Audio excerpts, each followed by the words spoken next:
Olá, eu sou Iomar Cunha, articulador para inovação aqui no FindesLab, e você está no programa Articulação Digital. Neste programa, eu converso com profissionais e empreendedores de sucesso sobre suas trajetórias e experiências, para que você tenha mais conhecimentos e ponto de vista com quem realmente faz acontecer. Seja bem-vindo. Nosso convidado de hoje é o Gilberto Sudré. Gilberto é um dos maiores especialistas no estado sobre segurança de informação e também atua como consultor em tecnologia. Durante o bate-papo, a gente vai falando mais sobre o Gilberto, que também é professor, mas desde já eu sugiro que você dê uma olhadinha no LinkedIn dele e busque mais informações. Aliás, essa é sempre uma dica, né, que a gente dá aqui no canal, porque conhecendo melhor esse nosso convidado, você vai vendo as coisas que te interessam, né, os assuntos que mais têm a ver com você, e você, no futuro próximo, vai se conectando. Gilberto, bem-vindo, sempre um prazer falar com você. Bom, obrigado, Iomar, obrigado pelo convite, é um prazer estar falando com você também, a gente bater um papo sobre tecnologia, sobre segurança da informação, né, sempre um prazer e uma honra ter recebido o convite também de fazer parte aí desse nosso bate-papo. Obrigado mais uma vez pelo convite. Tá, muito legal. Olha só,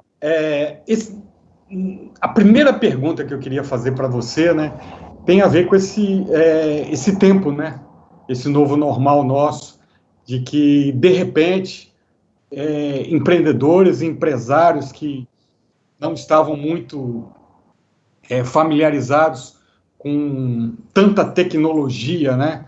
Principalmente na interação com o fornecedor, na interação com os seus clientes, tiveram que, de uma hora para outra, ter que entrar nesse novo modelo, né?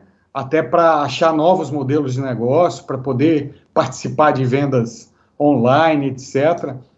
E para essa grande galera, né, que está nisso aí e que está utilizando muitos sistemas, né, com terceiros, como é que o que você indica para eles terem uma prevenção mínima, né, de segurança dos dados deles que agora começam a rodar tanto?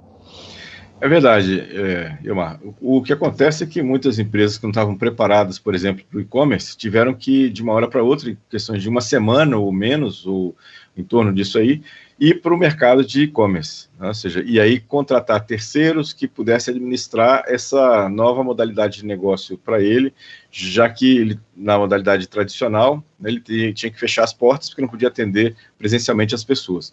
Bom, minha primeira questão em relação a essa escolha do fornecedor é a questão de referências, ou seja, referências do fornecedor, de como é que ele está tratando outras empresas que atuam também nessa área, que estão usando os serviços dele nessa situação.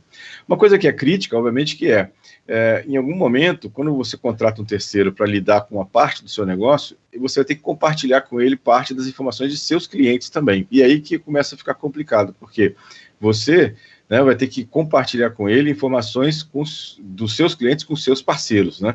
E aí, primeiro, a gente tem que tratar de uma forma da questão jurídica.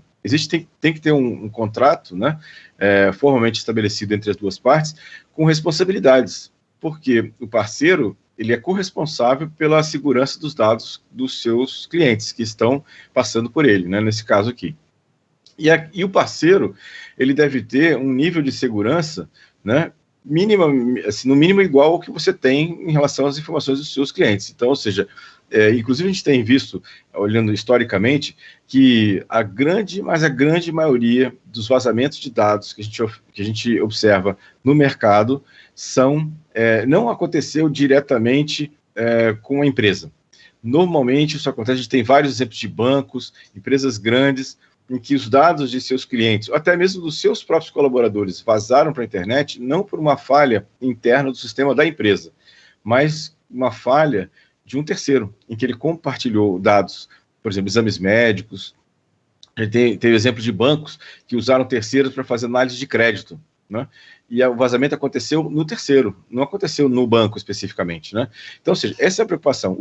O terceiro, né, o parceiro que você contrata para fazer parte da sua logística, por exemplo, ou do tratamento do seu negócio, deve ter um nível de segurança, no mínimo, igual ao seu, se não maior do que o seu no tratamento dessa informação. Então, essa é uma questão importante, exigir dele que ele tenha certificações de segurança, que eles tenham testes de invasão nos seus sistemas, para que os sistemas demonstrar que seus sistemas estão realmente seguros, ou minimamente seguros. A gente sabe que não tem nada 100% seguro, então o que a gente faz é reduzir o risco. Mas a questão importante é que ele tenha esse tipo de teste em relação a uma questão. Uma outra coisa que é importante, né, que assim, a gente vai até comenta que a segurança, né, ela não é só ferramenta, elas são pessoas também. Então, o parceiro também tem que ter uma política de segurança estabelecida, e eu diria que essa situação, a gente ainda está num estágio, né, pré-Lei Geral de Proteção de Dados. Quando a Lei Geral de Proteção de Dados for realmente entrar em vigor, isso vai ficar muito mais crítico, porque aí a responsabilidade civil, né, é compartilhada entre eles. Mesmo que seja um parceiro seu que vazou um dado do seu cliente, você também é corresponsável. Então, isso é uma questão importante na hora da seleção do seu parceiro. E é importante que, no trânsito de dados entre você, né, sua base de dados e o do parceiro, que seja utilizada uma solução de criptografia, normalmente chamada de VPN, né, para isso. Então, você comentou aí, né, de quando isso estiver na lei realmente, né, e for responsabilidade civil, para quem está querendo entender melhor sobre isso, né, pegar mais informações, até para escolher melhor o parceiro e tal, tem algum tipo de leitura ou material, assim, bem amigável, né, bem interessante que você recomenda? Legal. Tem duas fontes que eu posso indicar. A primeira é a chamada NIC-BR. NIC faz parte de um organismo nacional, né, como se fosse uma ONG, né, que administra a internet no Brasil. Eles têm uma série de documentações, cartilhas, vídeos educativos, bem simples, numa linguagem bem acessível, que fala sobre várias coisas da área de internet e de segurança da informação. Então, quem quiser informações, o site é NIC.br. Lá tem uma área de publicações que ele tem acesso lá a todos esses documentos. Então, cartilhas, apostilas, vídeos, né, animações, que é bem interessante. Inclusive, dá para ele pegar algumas desses conteúdos e compartilhar, inclusive, com seus colaboradores, para mostrar como é que é a questão de segurança e o que deve ser tratado em relação a isso. Um outro link interessante, que talvez seja um pouco mais corporativo, mas também tem uma linguagem bem acessível, é o blog da Cisco. Cisco, uma empresa grande de fornecedores de tecnologia no mundo todo, chama gblogs.cisco.com. Lá tem uma área de segurança, né? E aí ele tem uma série de artigos com uma linguagem bem acessível também, falando sobre mitos de segurança, cuidados que tem que ser feitos de segurança. Então, essas duas referências, para mim, que são referências gratuitas, completamente gratuitas, que ele pode ter acesso à situação, nick.br e o gblogs.cisco.com. Tá, legal. Olha só, para aquele pequeno empreendedor, até mesmo para o grande, né, que está querendo fazer, né, segurança dos seus dados, ou que já mexe com isso, você que é consultor de empresas e tudo mais, qual é aquele erro fatal, aquele engano fatal que, nossa, esse ele não podia ter deixado, né, para trás, ou que você vê mais normal entre as empresas? Essa é uma excelente pergunta, assim, porque a gente olhar a questão de segurança, Elmar, de uma forma geral, a segurança ela é formada de três coisas, basicamente: ferramentas, pessoas e controle. Ferramentas, então, estamos falando aqui do antivírus, do firewall, da ferramenta de backup, é relativamente fácil, você especifica, contrata, instala e configura. Pronto, a ferramenta está lá instalada. O controle, você tem, ou pode estabelecer alguns mecanismos de controle dessa situação. Qual é o principal e o ponto mais frágil da segurança hoje? São as pessoas. Não adianta você ter uma ferramenta super sofisticada ou um antivírus, vamos chamar assim, né, do melhor antivírus do mercado, que os antivírus, por exemplo, não têm 100% de garantia. Ele tem uma garantia ou um nível de eficácia que não é 100%. Então, se o colaborador não adota uma postura, pelo menos prudente na navegação, pode ser que um vírus ainda assim infecte o sistema. Então, ou seja, o elo mais fraco de segurança hoje são as pessoas. E aí, como é que a gente consegue tratar essa questão das pessoas em relação à segurança da informação, chamada de política de segurança, que é basicamente uma série de instruções, recomendações e treinamentos para as pessoas, basicamente para dizer como elas vão tratar, quando e de que forma as informações. né? Então, ou seja, esse é o grande, uma situação. E aí tem isso que você comentou, bem citado, que é a tal da falsa sensação de segurança. Ou seja, o empreendedor acha que está seguro, acha que está tranquilo, e ele, na verdade, não está. Vou dar um exemplo aqui bem assim, popular, que já aconteceu várias vezes aqui, que me procuraram. Existe um vírus que tem feito um bom estrago aí no mercado, chamado de ransomware. Aquele que ele invade o computador da empresa, o servidor, e criptografa todos os dados. E o atacante pede, normalmente em Bitcoin, um valor em resgate, para que ele mande de volta a senha, para que a empresa possa descriptografar os dados que estão bloqueados lá por estarem criptografados. A solução para isso, sim, que é infalível contra o malware de ransomware, é backup. Então, várias empresas me procuraram, falaram assim, porque fui atacado por um ransomware, eu preciso resolver o problema aqui da situação. Aí a primeira pergunta que eu faço é, tem backup? Aí a resposta de lá é, tenho. Ótimo, então resolveu o problema. Você vai lá, formata o computador, reinstala o sistema, baixa o backup e está tudo resolvido, né? Aí ele vem aquela segunda afirmação, mas sabe o que acontece? O backup era feito no HD externo, que estava plugado no computador na hora da invasão do vírus. E aí ele criptografou o computador e o backup. Ou seja, ele não tinha backup. Ele tinha a falsa sensação de segurança que tinha backup. Na verdade, backup é uma coisa bem maior do que isso, né? Então, ou seja, esse é um exemplo, né, de que falsa sensação de segurança, no sentido de não ter tratado adequadamente a situação. A segurança é um processo. Ela sofre questões cíclicas, periódicas, exige um acompanhamento periódico para você estar de acordo, porque o tempo todo tem ataques novos, tem vulnerabilidades novas, e você tem que acompanhar isso semanalmente, vamos chamar assim nesse caso. Então, para mim, o erro principal, né, voltando à sua questão especificamente, é não tratar primeiro das pessoas, né? Então, pessoas é um vetor importante hoje para a segurança da informação, né? E segundo, verificar periodicamente a questão da sua segurança interna. Esses são os dois erros que eu acho que são mais graves nessa situação. Para um leigo, então a saída é sempre ir migrando para a nuvem, de uma grande corporação? Nuvem é excelente, né, porque ele vai se desocupar de uma série de questões de segurança que ele teria, por exemplo, no break, instalação elétrica, instalação de ar-condicionado, problemas com computador ou com servidor, ou seja, então, esse tipo de problema ele não vai ter com a nuvem, né? E aí vamos pensar que nuvem é realmente nuvem, não é eu pegar meu servidor e colocar no local de uma outra pessoa.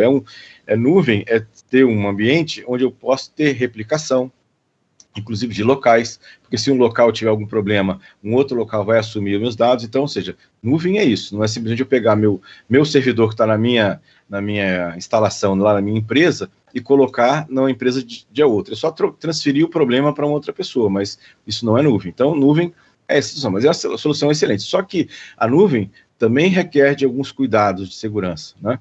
Primeiro, qual é a nuvem que você está colocando?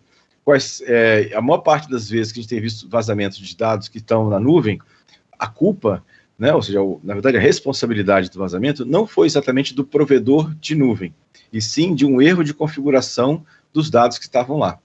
Então, ou seja, isso também deve ser observado adequadamente nesse caso. Tá, entendi. Agora eu queria ir para um lado mais leve, né?